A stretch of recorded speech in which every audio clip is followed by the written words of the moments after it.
cómics.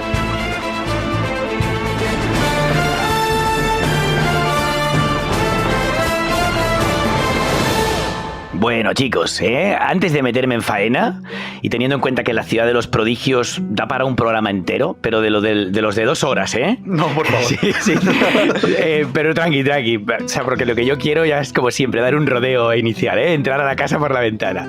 Porque me encantaría dejar claro que hoy os traigo esta maravilla literaria y además hemos venido con cierta artillería pesada, aunque, bueno, no se ha extendido tanto, pero está claro que también daría en críticas positivas y negativas para un programa.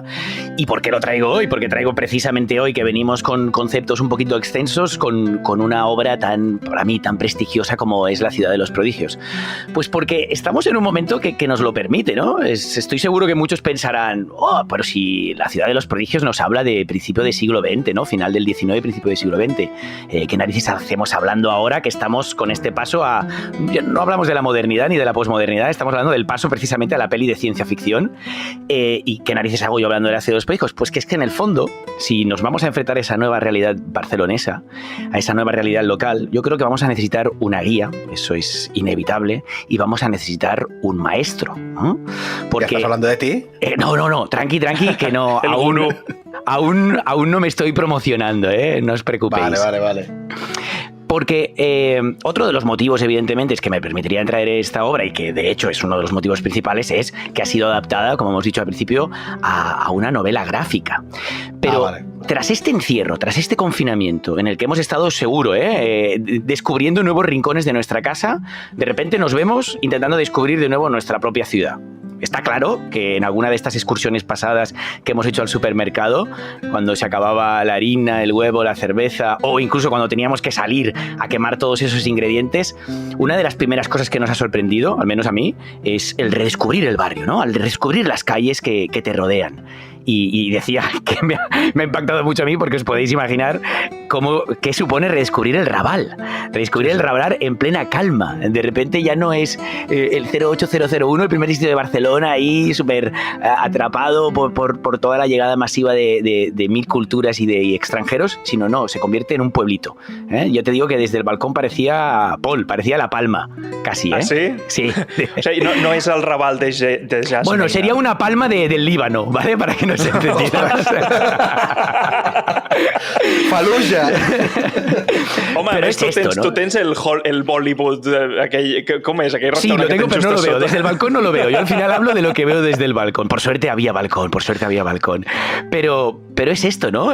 Por mucho que hayamos podido redescubrir un poquitito esta nueva ciudad, cada uno lo habrá hecho con la suya, ¿no? Con su pueblo, municipio, ciudad. Pero yo, en este caso, en Barcelona, aunque haya podido ir redescubriéndolo poco a poco, al final soy consciente que una ciudad es ciudad en tanto que hay, pues, vida, ¿no? Y la vida, ¿quién la genera? Pues sus gentes, y sí, también la actividad comercial, pero la actividad industrial, ¿no?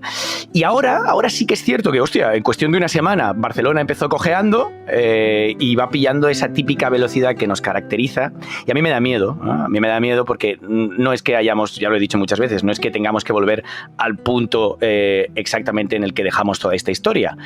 Yo tiraría más bien de hacer ahora mismo ese reseteo y poder buscar el equilibrio entre estas dos realidades. Y por eso os decía, estas dos realidades, ¿dónde las vamos a encontrar? Pues en una mirada al pasado y en la mirada al futuro que es obligada ya, ¿no? Un poquitito a lo Anfísbena de Borges, ¿no? A mí Borges le encantaba tirar de mitología y el trabajo sobre animales, y la verdad que una de las cosas que se me quedaron siempre grabadas fue la serpiente de 2 cabezas, pero no 2 cabezas a lo Medusa, es decir, 2 cabezas, una donde tiene que estar y otra en la cola, porque era muy importante hacia dónde iba, evidentemente, pero también era muy importante de dónde venía, ¿no? Y yo creo que así, con un pie en cada tiempo, alcanzaremos a comprender por qué Barcelona era la ciudad que era, que solía ser, y también nos permitirá pensar la ciudad que queremos ser, ¿no? Y para eso, el maestro, no yo, no Adriano, el guía Adriano, no, que no voy con esas ínfulas. Eduardo Mendoza, ese es un maestro, al menos en el campo de la literatura y en la ciudad de Barcelona, ¿eh? No sé si estáis familiarizados con su obra, pero Mendoza es un escritor que... Pues sí, és com el cronista de Barcelona com Woody Allen és el de Nova York, no? De Manhattan. Sí, pero Sí, tiene ese puntito, además como presentando realidades muy plurales y haciéndolas coincidir, ¿no? Pues en su punto de vista, pero quizás Mendoza tiene un punto más hiriente, más cínico, más ácido, es decir, el humor en Woody Allen está ahí a tope, pero al final tiene este puntito de casi de buen sabor de boca, de que te entre bien, y Mendoza no lo hace tanto, así también es otro medio, ¿no? En la literatura.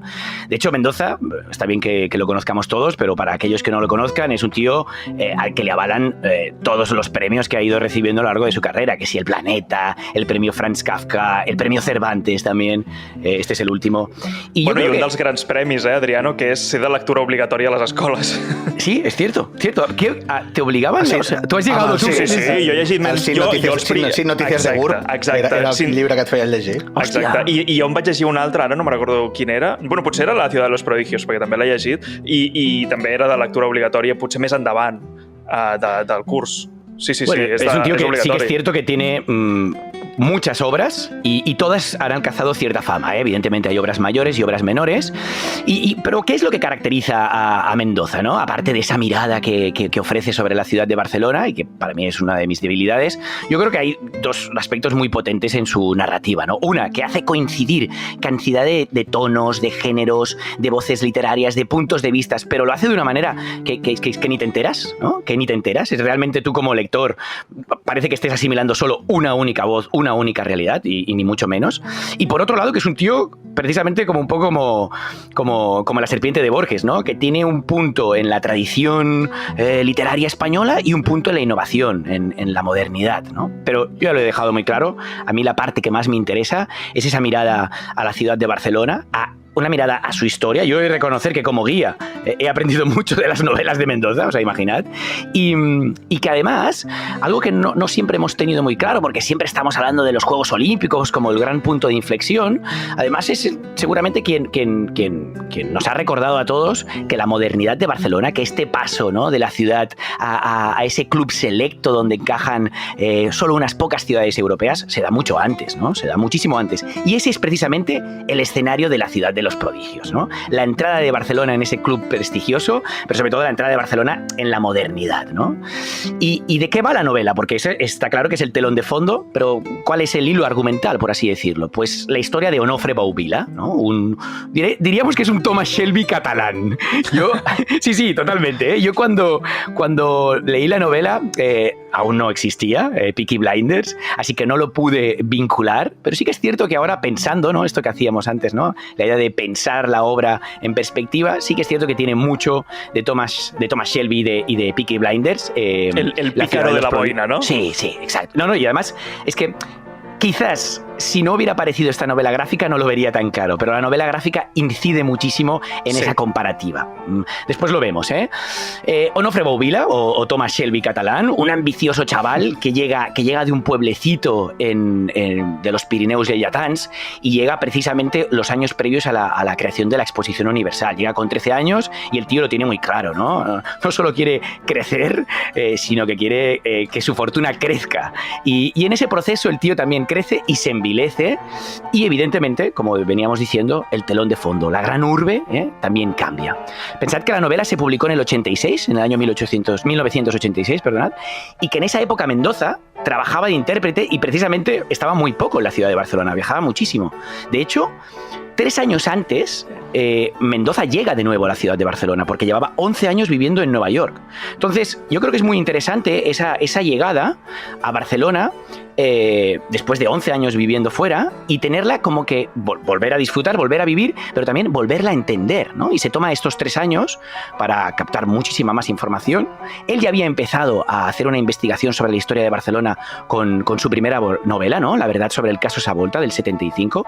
Se ve que tenía tantas notas que justo cuando llega en el 83 a Barcelona también estaba en pleno cambio, otro tipo de cambios, se da cuenta de que, hostia, que podría ofrecer una gran historia que tuviera como telón de fondo pues el auge de la ciudad de Barcelona, que se da mucho antes, claro, después llega la guerra, la dictadura, una mancha negra en la historia de la ciudad y todo se pausa, ¿no? Pero es muy fácil entender la historia de la modernidad de Barcelona pues con estas 2 expos, también con la salida de murallas, ¿no? Yo siempre digo que la historia de Barcelona se puede entender muy fácilmente como la historia de 3 aperturas aperturas, ¿no? Y esto tiene un punto lírico, metafórico, pero es que es muy cierto, ¿no? Hay una primera apertura, que es la apertura de murallas, cuando la ciudad se abre a sí misma, a toda la extensión que hoy en día forma Barcelona. Después una segunda apertura, que es precisamente la fecha que elige Mendoza, el 1888, la exposición universal que ubica Barcelona pues, en el mapa europeo, ¿no? Y empieza a ser una ciudad visitada. Y evidentemente habrá una segunda expo, pero el tercer momento de apertura son los Juegos Olímpicos. Ya lo he comentado antes, siempre se tira de eso porque es como la fecha más reciente donde ha habido un cambio mayor en la ciudad, pero es la tercera apertura, la apertura al mar, ¿no? Curiosamente, el mar siempre ha estado ahí, la apertura al mar como tal no llega hasta la tercera apertura, ¿no? Hasta los Juegos Olímpicos. Y muchas veces basamos esa modernidad en la primera apertura, que es la de murallas, pero yo he de decir que todo y que Cerdà hizo muchísimo, ¿no? por esta evolución, la gente empieza a llegar a la ciudad para la Expo, ¿no? Para la Expo. 1888. Y no solo la gente, Onofre Bouvila también, ¿eh? O sea, Onofre Bouvila, que os decía que es de un pueblecito de los Pirineos y de Atans, llega a Barcelona como tantos otros. Pensad que en Varna, en esa época, y esto ya en la realidad, pasa en la última mitad del siglo XIX de 200.000 habitantes a 500.000 en esos 50 años. Sí, más que doblar. Y después, del 1900 al 1930, en solo 30 años, ahí sí que dobla. Pasa de 500.000 a 1 millón de habitantes. O sea, ponemos a la ciudad de Barcelona con 1 millón de habitantes ya en el 1930. ¿Y eso por qué? ¿Por qué este crecimiento demográfico? Pues porque Varna daba trabajo. Hubo una fuerte industrialización. Aquí llegó un poquito más tarde que en Birmingham con los Peaky Blinders. Y esa industrialización da trabajo junto a la explotación y el caciquismo, eso es evidente. Pero bueno, junto a esa explotación también llega el dinero y por lo tanto, pues ese crecimiento de la población.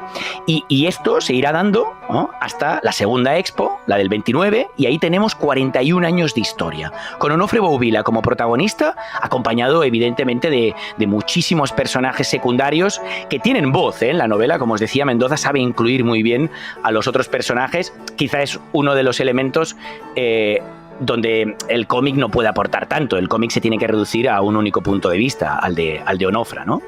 Aunque aquí yo sé de decir que ese paso no se puede dar inmediatamente. Es decir, si tú estás con la obra literaria, nunca te vayas al cómic a buscar las mismas respuestas, porque no lo vas a encontrar.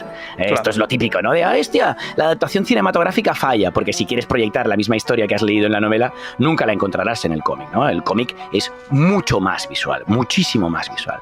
Pero bueno, antes de irnos directamente al cómic, volvamos simplemente a la novela por unos minutos, porque os podéis imaginar que en esa época no todo era gloria, no todo era crecimiento demográfico, no todo era expos, ¿no? Sí que es cierto que muchos de los monumentos y construcciones de la época son nuestros highlights ahora. Cuando vienen los guiris a Barcelona, lo que le enseñamos es, pues esto, ¿no? El monumento a Colón, la Plaza España, la Avenida Paralelo, el Parque de la Ciudadela, el Arco de Triunfo. Todo esto es primera expo, y después, en el transcurso de esos años y de la segunda expo, la Plaza Cataluña, el Paseo de Gracia, la zona monumental de Montjuïc, ¿no? Con el Palacio Nacional, el Pueblo Español. Es decir, todas esas obras que ahora son los highlights de la ciudad, se lo debemos a esa época, ¿no? Pero como os decía, Barcelona no todo era gloria. En Barcelona, siendo una ciudad industrial como era una ciudad más bien gris, agitada, tumultuosa, en cierto modo también peligrosa, muy, muy pintoresca, ¿eh? Y todas esas realidades que toman forma en la novela, y que, tratándose de Mendoza, toman forma con muchos tonos, ¿no? Desde la novela picaresca inicial hasta una epopeya, pero claro que es una epopeya muy irónica en su final. Tienes, como he dejado claro, la novela histórica de fondo en todo momento, pero también hay un puntito como de discurso gangsteril, ¿no? De mafia, de corrupción, y de corrupción, como digo yo siempre, ¿eh? El crimen organizado, no el de las mafias de la calle, sino también el del Estado, ¿no? El del gobierno y el de los grandes personajes. Y todo eso Barcelona, perdona, però Barcelona era la ciutat de les pistoles en aquesta època, no? Sí, hombre, tenim la Setmana Tràgica, ¿no? També. Exacte. Clar, sí. ¿Y eso a dónde nos lleva? A nuestro querido llamado género, que aquí hemos... Yo creo que en el fondo, sin demás, hemos hablado de algo... Cada semana el toquem.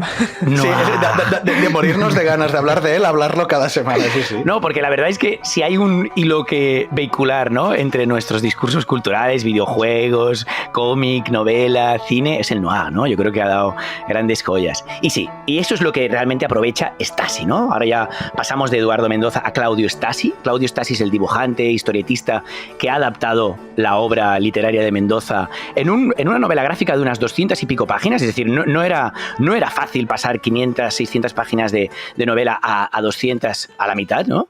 Y yo creo que el tío se ha salido, no sé, yo creo que, Paul, ya has echado un vistazo, sí, tú que eres aquí el jefe de los còmics, ja nos diràs. Val a dir que, clar, ha sortit just va ser just preconfinament, no? O sigui, va ser com dies abans de confinar-se, i llavors jo no l'he pogut llegir, però sí que hi ha un extracte, si entreu a la web de l'editorial, que suposo que comentaràs després, però si entreu hi ha un extracte d'unes 5 o 6 pàgines perquè pugueu veure una mica el to, ¿no? I el traç, i bueno, en parlarem després del traç. Pero a ti, así en plan, sin entrar en profundidad, ¿qué te ha parecido? ¿Te ha interesado? ¿Te ha llamado la atención? Sí, és un traç que és curiós, eh? És curiós perquè crec que busca molt el detall i molt la definició dels espais, però alhora els personatges estan com molt desdibuixats. És a dir, l'únic que els envolta és una mena de traç negre, no? Una línia negra bastant marcada, però el traç les perspectives són molt rares. Això no sé si t'hi has fixat, però les perspectives no són realistes. No sé si hi ha una intenció narrativa, saps? Però és curiós. Sí, totalmente, ¿eh? Yo lo que creo es un poco que aquí el reto era ese que os venía comentando, ¿no? Que Mendoza tiene muchas voces y que todos estos tonos que hemos ido viendo en la novela, como necesitas un embudo muy, muy bueno, muy preciso para que después en el cómic funcione y no acabes en la caricatura, ¿no? Ahora lo grotesco, ahora lo cómico, ahora lo irónico. Entonces el tío se queda con la esencia más noir, ¿no? Con esa esencia de la miseria urbana y la ambición, y a partir de ahí trabaja pues el concepto visual o el concepto estético siempre con una pretensión artística, ¿no? Es decir, mientras, como tú has dicho, ¿no? Hay un realismo que navega sobre esos conceptos históricos y sobre esa mirada también que hace sobre la ciudad a nivel arquitectónico, ¿no? Porque, tío, se nota que se ha documentado muchísimo con fotografía de la época. Por otro lado, los personajes viven una teatralidad, viven una situación muy acuosa, ¿no? Ya estamos en aunque haga ya cuestión de 150 años, la sociedad iba hacia esa realidad acuosa de adaptación. Y yo creo que esa adaptación es la que tienen los rostros, ¿no? Mientras el trazo de algunos elementos es más bien grueso, después hay algo como muy móvil en los rostros, en el cabello, en las miradas, algo acuoso que nos habla de estos personajes que se tienen que ir adaptando, sobre todo el personaje, ¿no? Onofre Bauvila, un tío que va tomando las decisiones no bajo una perspectiva moral, sino bajo siempre una perspectiva de interés econòmic, no? I és curiós, Adriano, el tractament del noir que fa, també. Això sí que em sembla curiós, perquè el noir el tenim molt present, que sempre segueix un estil com molt marcat, amb molt de contrast, i aquí veig que Déu-n'hi-do la de color que hi ha, tot i que els negres també són molt negres, no? O sigui, estan superempastats. Les taques, és a dir, com marca, sobretot amb els escenaris, més que amb els personatges, els defineixen grans taques negres i després hi ha el color, no? Però que acostuma a ser un color molt ocre, perquè és la brutícia d'aquesta ciutat industrial de finals del segle XIX, principis del XX. A ver, lo que creo que hace Stasi es basarse en una paleta de colores más bien fríos, ¿no? Que tiene muchos negros, tonos grisáceos, incluso azules, azul marino, pero azules también pálidos. Y después, cuando la realidad que se está contando entra en contacto pues con la tierra, con la naturaleza, ¿no? Con esa esencia más orgánica, sí que el tío mete otros tonos mucho más cálidos. Es verdad que hay una amplia paleta de marrones, ¿no? En la obra, pero que además encaja súper bien con los azules, es decir, nada choca, esos claroscuros que tenemos siempre en el género noir, ¿no? Muy contrastados, aquí parecen responder siempre a una única mirada, y después sí que hay unos momentos donde, por ejemplo, el amor aparece, ¿no? O la posibilidad del amor, hostia, y esos colores más expansivos, ¿no? Tirando a rojizo, pues empiezan a ganar protagonismo, y es alucinante cómo se va haciendo, ¿eh? Parece una gota inicial que va ganando espacio Pero claro, evidentemente esto, para poder analizar todo esto tenéis que leeros la obra entera, ¿no? No sé si en las 5 Jo imágenes... estic esperant a la setmana que ve, que si tot va bé ens veurem les cares perquè me'l deixis. Sí, El desinfectes y me'l deixes. Sin lugar a dudas. Mira, ahora mismo tengo aquí delante la portada, que me parece una maravilla, porque ya en la imagen de la portada, que es una toma de la Catedral de Barcelona, ¿no? Es la fachada neogótica de la Catedral de Barcelona, que seguramente la tenéis en mente, que muchas veces puede ser vista, siempre puede ser vista desde una calle que baja desde Villa Laietana. no sé si la tenéis, ¿no? Que estás bajando Via Laietana, dejas la comisaría y justo... Pol, vam estudiar aquí al costat, el Pol i jo bastant present això, sí. Vale, pues esa calle que desemboca en la fachada gótica de la catedral tiene a Onofre Bombilla, ¿no? Aparentemente escapándose porque lleva una pistola en la mano que aún desprende cierto humo, o sea, acaba de disparar. Y es interesante cómo rompe, y aquí saco a colación esta portada, Paul, porque aquí es cierto que pierde todo realismo, es decir, la catedral se ve precisamente porque los edificios al lado y lado de la calle están más apartados, pero aquí lo que hace la portada es comprimir los edificios, ¿no? Aplastar a Onofre, ¿no? Como un tío que huye, ¿no? El punto de fuga es la catedral, pero el tío está aplastado, ¿no? Lo que muchas veces hemos visto en el cine, pues a través de los planos, ¿no? Que oprimen, o incluso del formato, ¿no? Que se utilice. I com sí que aquella pel·li de croma que vas portar, no? Que estaven atrapats en el croma. No, em sembla que es refereix més aviat a El Faro amb el seu format quadrat. Por ejemplo. No, muy bien visto ahí, pero está bien la broma. Oye, ¿y quién es este Stasi, no? Porque antes hablamos de la necesidad... Stasi me suena a policía chunga, Sí, totalmente, a policía, pero más rusa, ¿no? Pero más rusa. Sí, no, sí. El tío es de Palermo, ¿eh? El tío es de Palermo. Y de nuevo, creo que a veces es interesante, pues, poder lavarse los ojos detrás de cada mirada, ¿no? Y esto, ¿quién lo puede hacer? Hostia, un extranjero que llega a la ciudad de Barcelona y tiene una mirada más pura sobre la ciudad, si no se mete en los discursos prefabricados para el turista, ¿eh? Ya me entendéis. Es decir, pero pueden descubrir la ciudad, como lo que os comentaba de Mendoza, tras volver de Nueva York, se permite, ¿no? Volver a descubrir su propia ciudad a través de la historia, de las fotografías, de la documentación. Y esto es lo que hizo Stasi, ¿no? Stasi parece ser que tuvo una beca en el Estado, en Valencia, y ya entró en contacto con la realidad española.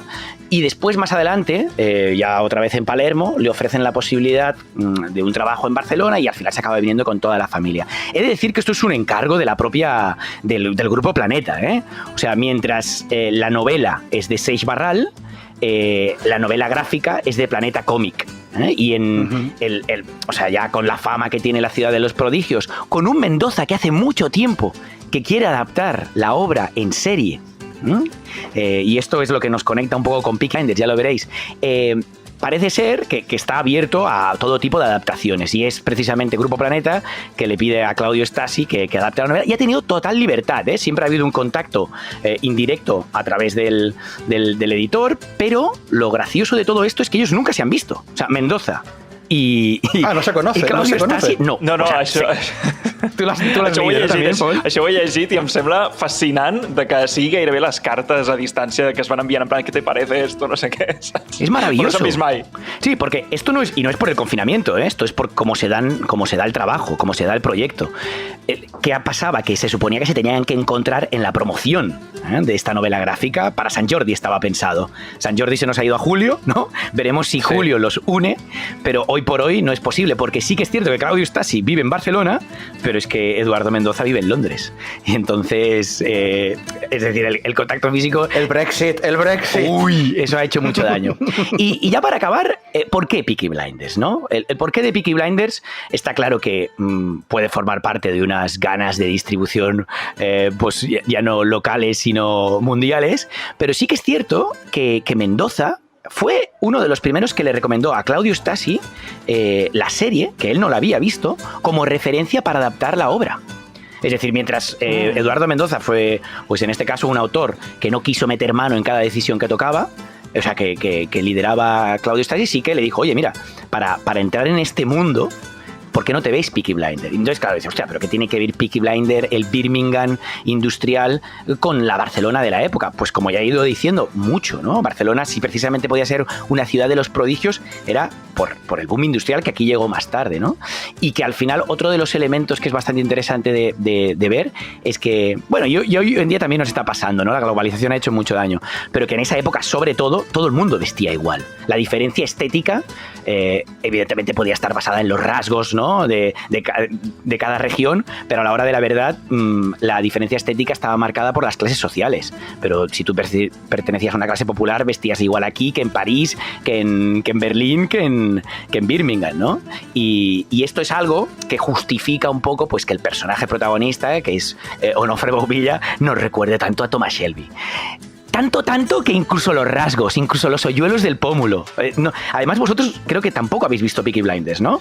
No, l'he empezado, aún jo estoy també ahí. vaig començar i... Però tenéis la imagen de Thomas Shelby? Sí, no, de fet estava buscant ara imatges i clarament és la inspiració és Peaky Blinders. Clar que, de quan és la novel·la, Adriano? La novela es del 1986, o sea, está claro que él... No, clar, òbviament no et dic que s'hagi inspirat en Peaky Blinders, però en canvi sí que té aquesta imatge de cinema socialista Ken Loach, per dir alguna cosa, saps? Aquest cinema irlandès molt de suburbi sí, y de... mucho. Sí que es cierto que recuerda mucho al tema irlandés, que yo vi una película no hace tanto que hablaba sobre el conflicto del IRA y estaba rodada en las calles de Belfast y sí que hay algo muy... Bueno, porque al final también Belfast y esa zona era muy industrial. Bueno, ¿no? la de el viento que agita la cebada, no? És el rotllo... Clar, exacte, però és que Barcelona és això, és una ciutat portuària i Barcelona explota, suposo, a finals del segle XIX, quan hi ha la industrialització, per sobre de ciutats com Madrid. Quines són les ciutats industrials d'Espanya? Bilbao i Barcelona. Per què? Perquè Bilbao perquè té contacte directe amb la industrialització del Regne Unit i Barcelona perquè és la porta al Mediterrani de tot plegat. Llavors és molt normal que els suburbis, els sindicats, no? Ens demanaven el dia de l'aniversari que féssim més cinema de sindicalisme, doncs fem còmic de sindicalisme. No sé, no sé si la ciutat de los prodigios va per aquí. Bueno, es que la ciudad de los prodigios toca muchos palos, o sea, toca muchísimos palos. Y sí que es cierto que la idea del anarquismo, como una de las posibles respuestas a esa época, está muy presente en el origen, o sea, en el inicio de la ciudad de los prodigios, tanto en la obra literaria como en la adaptación al cómic, ¿eh? Bueno, Mendoza ho ha tocat bastant, això. Mucho, sí. Pero he de decir que la novela también, o sea, que la novela gráfica también tiene un punto muy arty, ¿no? No sé si lo veis esto, pero es decir, parte de un realismo que acaba, como tú decías, Paul, ¿no? A partir de las perspectivas que tiene sobre la propia ciudad ya vas viendo que se está desdibujando, ¿no? Y bueno, no sé, yo la recomiendo muchísimo, ambas obras, evidentemente, creo que se nota, pues sobre todo teniendo muy en cuenta, o sea, teniendo muy claro que no vais a buscar lo mismo en cada realidad, pero y también recomiendo Peaky Blinders, por otro lado, pero sí que es cierto que Peaky Blinders, y seguramente porque se ha convertido al final en un producto muy, muy consumido, hostia, en Peaky Blinders Thomas Shelby va demasiado bien, ¿no? O sea, ese concepto de desaliñado que tiene Onofre Bouvila en el cómic no lo tiene Tommy Shelby en la serie. Y no nos engañemos, en la época la gente, por mucha pasta que acabara teniendo, manejaban otro tipo de higiene, otro tipo de... ¿no? Sí. Y esto es algo que yo creo que Claudio Stasi ha sabido trabajar y que en Peaky Blinders, por ejemplo, no lo tenemos. O no sé... No, a mi, mira, m'has fet entrar moltes ganes perquè a mi el llibre he d'admetre que l'he tingut a casa sempre amb uns pares i m'ha fet bastanta mandra agafar-lo. I mira que Mendoza precisament és dels escriptors que és fàcil llegir-los, vull dir que et convida molt a llegir-los. Pero hostia, mira, me voy a leer eso de me lo leeré cuando salga el cómic. Pues ya, pero ahí es donde yo ahí creo que esto es un poco tramposo en el sentido que al final, si por algo, o sea, es decir, puede cojear por su pretensión de parecerse demasiado a Peaky Blinders y puede cojear también porque si una gracia tiene Mendoza es o la ciudad de los prodigios, es también esta concepción como de muñeca rusa, ¿no? De que el cuento dentro del cuento, el metacine, ¿no? El subtexto. Total, continuamente. Y de hecho, o sea, hay un guiño a Las Mil y Una Noches, que diríamos que es la gran obra de esa estructura, porque el pueblo de donde parte Onofre se llama Basora. I tot i que Basora sona molt a poble dels Pirineus catalans, saps? En el fondo, Basora es el puerto de donde parte Sinbad el marino en Las Mil y Una Noches, ¿no? La vall de Basora, ¿no? Sí. No, pero es que yo ya me veis leyéndolo, cuando lo leí, on està Basora, collons? Basora de Puig de Mal. Sí, Por eso te digo que a nivel argumental, a nivel narrativo, yo creo que, hostia, no se compara. Yo te digo, has tenido tiempo en el confinamiento, pero mira, y si no, este verano que vamos a ver el trabajo por donde nos llega. I tindrem el Sant Jordi, i tindrem aquest Sant Jordi de juliol, on serà un bon moment també, perquè a més Mendoza és molt habitual, jo sempre que he sortit a passejar per Sant Jordi, firma i t'atén amb molta... Y seguramente los veremos a los dos, ojalá podamos ver. Ojalá, y se conozcan. Ese encuentro entre Claudio y Stasi. Que no es donin la mà. No, però Adriano, espera, he trobat un fil per ampliar aquesta empanada, saps? Com hilando, diguéssim. És que saps per què va venir a treballar el dibuixant, el Stasi, a Barcelona? Saps on va anar a treballar? Hòstia, em sona que això ho havia llegit. A la Josso, a l'escola Josso de còmic. Jo diria que és profe encara de la Josso, no? I sabeu qui va sortir d'allà? El nostre Jas Meirner. Exacte, els dos dibuixants, el dibuixant i el guionista, el Raül i el Roger Ibáñez. Molt bé. Que doncs amb aquesta empanada... Que també té un rotllo pícaro. Com diu l'Adriano sempre, aquesta empanada infinita que ja portem una hora i que no hi ha manera de que rebaixem de temps, avancem millor cap a la secció de Pol.